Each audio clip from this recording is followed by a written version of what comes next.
Good morning students. Today is 27th April and this is maths lecture for class 12th students. We are going to deliver 17th lecture on topic relations and functions. So in the last lecture we have discussed how to identify a one mapping.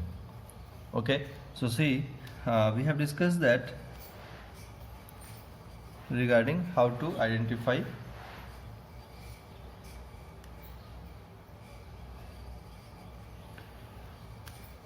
one mapping,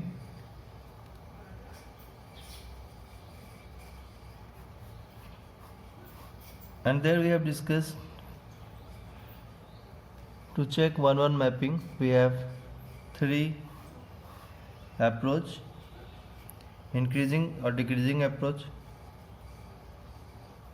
increasing or decreasing function approach,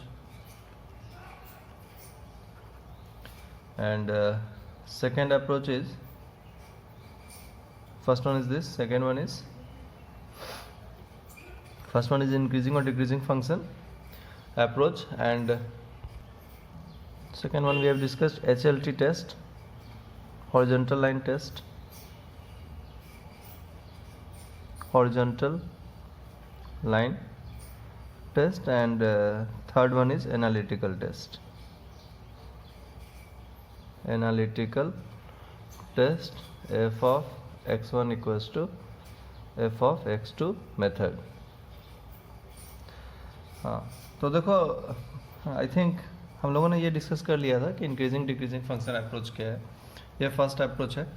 इस पर क्या होता है increasing decreasing function approach पर, कि अगर तुम किसी फंक्शन को ये प्रूव कर दो कि वो उसका जो डेरिवेटिव है वो थ्रू आउट पॉजिटिव है इन इट्स गिवन डोमेन या थ्रू आउट निगेटिव है इन इट्स गिवन डोमेन, तो हम लोग क्या बोलते हैं कि हमारा जो फंक्शन है वो 1 to 1 है. ठीक है, ये हम लोग लास्ट लेक्चर में ऑलरेडी डिस्कस कर चुके हैं. एक बार मैं इनको फटाफट एक्सप्लेन कर देता हूँ, फिर मैं एक एग्जाम्पल लेकर तुम्हें समझाता हूँ. देखो ये हॉरिजॉन्टल लाइन टेस्ट है, तो सेकेंड मेथड है HLT, ये तो ऑलरेडी डिस्कस हो चुका है. हॉरिजॉन्टल लाइन टेस्ट है HLT. इस पर क्या होता है हॉरिजॉन्टल लाइन टेस्ट पर कि मैं सेकेंड मेथड डिस्कस कर रहा हूँ HLT horizontal line test, horizontal line test. इसमें तुम्हारे को कोई फंक्शन दिया हुआ है, तो सबसे फर्स्ट स्टेप है कि स्केच द कर्व. इसके लिए हमें कर्व को ड्रॉ करना पड़ता है, स्केच करना पड़ता है. जैसे मान लो कोई कर्व है, उसका आप स्केच बना लिए. कोई पैराबोलिक कर्व है या कोई क्यूबिक है या साइन कॉस का कर्व है, कैसा भी कर्व है उसको पहले आप स्केच कर लिए. Sketch the curve. कोई ट्रिग्नोमेट्रिक कर्व है या अलजेब्रिक कर्व है, एक्सपोनेंशियल, लॉगरिथमिक, कैसा भी कर्व है उसको आप स्केच कर लें. Step 2, draw horizontal line. Step 2 में हमें हॉरिजॉन्टल लाइन ड्रॉ करना है. Draw horizontal line in given domain. Given domain में ड्रॉ करना है, ऐसा नहीं कि कहीं भी ड्रॉ कर दिया. In given domain, draw horizontal line in given domain. Okay. Step 3, देखो फर्स्ट स्टेप तो है तुम्हें कर्व स्केच करना है. Second step horizontal line draw करना है. Third step, if this horizontal line, these बोल सकते हैं, कई सारे हॉरिजॉन्टल लाइंस बोल दो. Horizontal lines, draw horizontal lines in given domain. एक से ज़्यादा भी हॉरिजॉन्टल लाइन हो सकता है, उसको आप ड्रॉ करें. तो draw horizontal lines in given domain. Third step, if these horizontal lines, if these horizontal lines intersect curve exactly at one point, intersect curve exactly at one point, then function is 1 1. then function is 1 1. बात समझ में आ रही है क्या बोला? तुम्हें horizontal line draw करना है, अगर वो कर्व को इंटरसेक्ट करता है एग्जैक्टली एट वन पॉइंट तो फंक्शन 1 1 है. अदरवाइज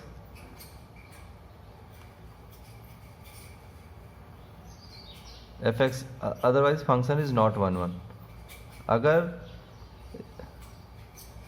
ऐसा नहीं है तो फंक्शन 1 1 नहीं है। कहने का क्या मतलब है, otherwise function is not 1 1। If this horizontal lines intersect curve exactly at 1 point then function is 1 1, otherwise it is not 1 1। तो एग्जैक्टली 1 इंटरसेक्शन पॉइंट ही मिलना चाहिए, उससे ज़्यादा नहीं। Exactly at 1 point then function is 1 1, otherwise function is not 1 1। बात समझ गए? इसका मतलब if horizontal line intersect curve at more than one point, अगर एक से ज़्यादा पॉइंट पर इंटरसेक्ट करता है देन फंक्शन इज नॉट 1 1, है ना। दूसरे लैंग्वेज में हम लोग ऐसे भी समझ सकते हैं, जो लिखा है ना अदरवाइज फंक्शन इज नॉट 1 1, उस बात को that function is not 1 1, function is not 1 1। बात समझ में आ रही है? तो if horizontal line intersect curve at more than 1 point that function is not 1 1, ठीक है ना। चलो, तो ये मेथड क्या है, कर्व को स्केच कर लो, हॉरिजॉन्टल लाइन ड्रॉ करो। हॉरिजॉन्टल लाइन अगर एग्जैक्टली 1 पॉइंट पर इंटरसेक्ट करता है तो फंक्शन 1 1 है, अगर मोर देन 1 इंटरसेक्शन है तो फंक्शन इज नॉट 1 1। ओके, इस मेथड को बोलें फटाफट। देखो ये जो थर्ड मेथड है ये क्या है, तो थर्ड मेथड में तुम्हें करना होता है कि let that F of x1 equals to F of x2। हम लेट कर लेते हैं कि F of x1 equals to F of x2 and prove that x1 equals to x2 for fx2 भी 1 1, फॉर fx2 भी 1 1। ये एक सिंपल प्रोसीजर है जो बोर्ड लेवल पर ज़्यादा यूज होता है, और ये दोनों मेथड इंट्रेंस लेवल पर यूज होते हैं। जी मेंस, जी एडवांस के लिए ये दोनों मेथड ज़्यादा प्रेफरेबल है। ये बोर्ड लेवल पर यूज होता है एनालिटिकल टेस्ट मेथड, कि लेट कर लिया F of x1 equals to F of x2 और प्रूफ कर देंगे वहाँ से कि x1 इक्वल्स टू x2, तो एफ एक्स हमारा 1 1 प्रूव हो जाएगा, ठीक है। एक्चुअली इसमें किया क्या गया है कि हमने ये कंसिडर कर लिया है कि दो इनपुट x1 और x2 पर, ये दो इनपुट है x1 और x2 पर, हमने कंसिडर कर लिया कि इन पर आउटपुट सेम आएगा। मान लो F of x1 equals to F of x2 equals to some constant है, तो हमने इसको मान लिया F of x1 equals to F of x2 some constant है, यहाँ सम कांस्टेंट है। तो x1 एग्जैक्टली ऐसा बोलने का क्या मतलब है कि हमने कंसिडर कर लिया कि x1 पर जो आउटपुट आएगा एफ ऑफ x1 और x2 पर जो आउटपुट आएगा एफ ऑफ x2, वो दोनों सेम है, वो दोनों सेम है। एक तरह से हमने ये मान लिया कि दोनों सेम है। अगर ऐसा हो गया, अगर ये ट्रू हो गया, तब तो क्या होगा, फंक्शन हमारा मेनी टू वन हो जाएगा। तुम्हें यहाँ दिख रहा है एरो डायग्राम से मेनी टू वन हो जाएगा इस तरीके से। लेकिन हम लोग क्या बोलेंगे कि हमने तो लेट कर लिया F of x1 equals to F of x2, but जब आप उसको सिंप्लीफाई करेंगे उस स्टेप को, तो finally x1 equals to x2 आ जाएगा, x1 इक्वल्स टू x2 आ जाएगा। मतलब तुमने जो लेट किया वो तभी ट्रू होगा जब x1 इक्वल्स टू x2 हो जाए, मतलब ये दोनों इनपुट सेम हो जाए। तो इसका मतलब है ये दोनों इनपुट सेम हो गया, तो उस पर जो आउटपुट आ रहा है तो हमारा फंक्शन 1 to 1 प्रूव हो जाएगा, ठीक है। चलो इसको एग्जाम्पल लेकर के देखते हैं, कुछ एग्जाम्पल्स लेते हैं तब समझ में आएगा। देखो हमने एक एग्जाम्पल ले लिया कि check F of X equals to X square for 1 1 on 2, for 1 1 and onto function. F X equals to X square को 1 1 ऑन टू के लिए चेक करना है। मेथड 1 लगाते हैं हम लोग 1 1 के लिए, पहले 1 1 के लिए 3 मेथड है ना 1 1 चेक करने के लिए। फर्स्ट मेथड देखो F X equals to X square है, हमने डिफ्रेंशिएट कर दिया। तो जब डिफ्रेंशिएट करते हैं ना उसको, ये कोई फंक्शन एफ एक्स है तो उसको डिफ्रेंशिएशन को एफ डैश ऑफ एक्स भी लिखते हैं, एफ डैश एक्स को D Y by D X लिखेंगे, फर्स्ट डेरिवेटिव, समझ गए ना। ये एफ एक्स है तो D Y by D X जब पहली बार आप डिफ्रेंशिएट करोगे तो उसको एफ डैश एक्स बोलोगे, ये सिंबल है, इसको याद रखेंगे। तो हमने इसको डिफ्रेंशिएट किया, थोड़ा बहुत डिफ्रेंशिएशन तुमने +1 में पढ़ा होगा। एक्स स्क्वायर का डिफ्रेंशिएशन क्या होता है, तो एक्स स्क्वायर का डिफ्रेंशिएशन हुआ 2x, F dash X equal to 2x, ठीक है। जैसे मान लो यहाँ एक्स क्यूब है तो हमें एक्स क्यूब को डिफ्रेंशिएट करना है, ये तुमने +1 में पढ़ा होगा। तो पावर को नीचे और जो भी पावर लिखा है उसको x के साथ नीचे कर दो और यहाँ पर 1 पावर माइनस कर दें, 3x² हो गया है ना। D by D x of x power 5 है तो क्या लिखेंगे इसको 5x पावर 4 है ना। D by D x of x of x power -1 है तो पावर को नीचे करो -1 इंटू एक्स पावर को एक कम करना है। यहाँ क्या हो रहा है 5 - 1 3 - 1 तो -1 तो -2 हो गया, समझ गए। तो इसका डिफ्रेंशिएशन क्या होगा x² का, 2 को नीचे किया x पावर 2 - 1 2x आ गया, डिफ्रेंशिएशन 2x आ गया। अब हमें यहाँ पर क्या करना था, हमें ये प्रूव करना था कि ये जो डेरिवेटिव है वो यहाँ पर क्या हो रहा है। मान लो मैं यहाँ बोल देता हूँ f(x = x² from 1 1 and on to function where f is R2R, जहाँ पर हमारा फंक्शन R2R है, ये मैंने यहाँ पर कंसिडर कर लिया है। तो f(x = 2x) है, डोमेन क्या है R, कोडोमेन क्या है वो भी R है, R मतलब रियल नंबर, कोडोमेन भी रियल नंबर है। तो हमें बताना है कि इस डोमेन में पूरे रियल नंबर के लिए ये f(x) थ्रू आउट पॉजिटिव है, थ्रू आउट नेगेटिव। तो तुम सॉल्व करो इसके लिए कि f(x = 2x) आ गया, तो हम लोग बोल सकते हैं कि f(x) is greater than equals to 0, f(x) for f(x) greater than equals to 0। Solve कर लेते हैं। तो f(x) क्या है 2x greater than equals to 0, तो तुम 2 को उधर भेज दो, greater than equals to 0/2 x greater than equals to 0 मिला। मतलब f(x) पॉजिटिव होगा या इक्वल्स टू 0 होगा कब, जब x greater than equals to 0 है। तो x greater than equals to 0 इधर, तो हमारा f(x) पॉजिटिव है। f(x) इस रीजन में क्या है पॉजिटिव है, मतलब अगर आप सिर्फ इसी रीजन में पॉजिटिव है और ये हॉरिजॉन्टल लाइन तो पूरा रियल नंबर है, इसका मतलब 0 के लेफ्ट में आएंगे तो क्या होगा नेगेटिव होगा। दैट मीन्स ये पूरे रियल नंबर पर पॉजिटिव नहीं रह पाया या पूरे रियल नंबर पर नेगेटिव नहीं रह पाया, कुछ पार्ट के लिए पॉजिटिव है और कुछ पार्ट के लिए नेगेटिव है। तो हम लोग डिस्कस किए थे ना, अगर for some part it is positive and for some part it is negative in its domain, domain क्या है रियल नंबर, कुछ पार्ट के लिए पॉजिटिव रहे कुछ पार्ट के लिए नेगेटिव, तो हम लोग फंक्शन को नॉट 1 1 बोलते हैं। क्या बोलते हैं not 1 1। So here f(x) is positive for x greater than 0, ये इक्वल टू तो बाउंड्री कंडीशन है कि जब 0 लेंगे तो 0 आएगा, तुम तो ऐसे लिखो। So here f(x) is positive for x greater than 0 and negative for x less than 0।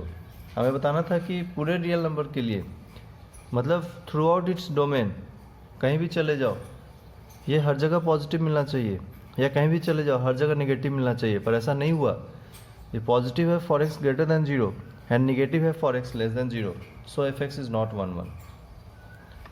So f(x) is not 1 1। इस तरह से इस डेरिवेशन डिफ्रेंशिएशन वाले टेक्निक को यूज़ किया जाता है। मेथड 2 देखो, मेथड 2 क्या है, हमने ग्राफ बना लिया। ये क्या है f(x = x², का मतलब क्या हुआ, f(x) को हमने y बोला, y = x²। अगर तुम्हें याद आ रहा हो तो ये एक पैराबोलिक कर्व है, x² = y है ना, ये ऐसे लिखो इधर से, तो x² = y, मतलब ये किस फैमिली का है, तो x² = 4ay family, vertical parabola. 4a positive है यहाँ पर, 4a की वैल्यू क्या है 1, मतलब वर्टिकल अपवर्ड पैराबोला। तो इसका ग्राफ क्या हुआ, ये ग्राफ बन गया। तुम्हें फर्स्ट स्टेप क्या कहा था, स्केच द कर्व, तो हमने कर्व को स्केच कर लिया।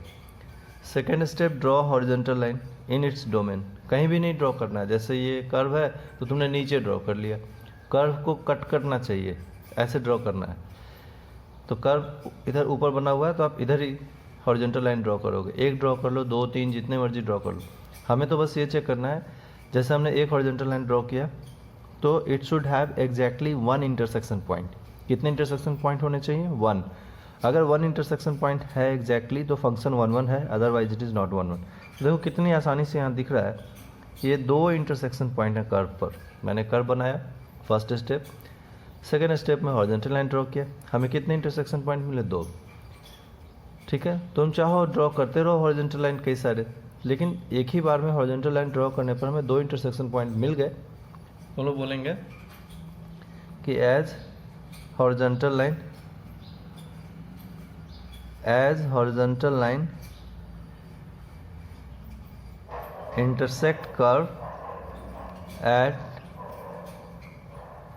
more than one point, so fx is not 1 1, so fx is not 1 1। बात समझ में आ गई। तो ये हमारा मेथड 2 था। अब मेथड 3 क्या है? मेथड 3 हमारे पास फंक्शन है F X equals to X square. हमने लेट कर लिया F of X one equals to F of X two. तो बोलो अगर एफ एक्स एक्स स्क्वायर है तो एफ ऑफ वन क्या आएगा? 1 square, F of two 2 square, F of three 3 square, तो F of X one square. F of X की जगह पर एक्स टू रखेंगे तो F of X two is X two square, जैसे F of one is 1 square, F of two is 2 square, तो F of X two square, ठीक है ना। तो यहाँ से अगर आप स्क्वायर रूट लेते हो तो तुमको एक्स वन इक्वल्स टू मिल जाएगा plus minus X two, X one equals to plus minus X two. मतलब एक्स वन तो एक्स टू भी है और एक्स वन तो माइनस एक्स टू भी है। तो हम लोग ये प्रूव नहीं कर पाए कि exactly X one equals to X two ही होगा। एक्स वन के दो वैल्यूज़ पॉसिबल आ रहे हैं, X two and minus X to.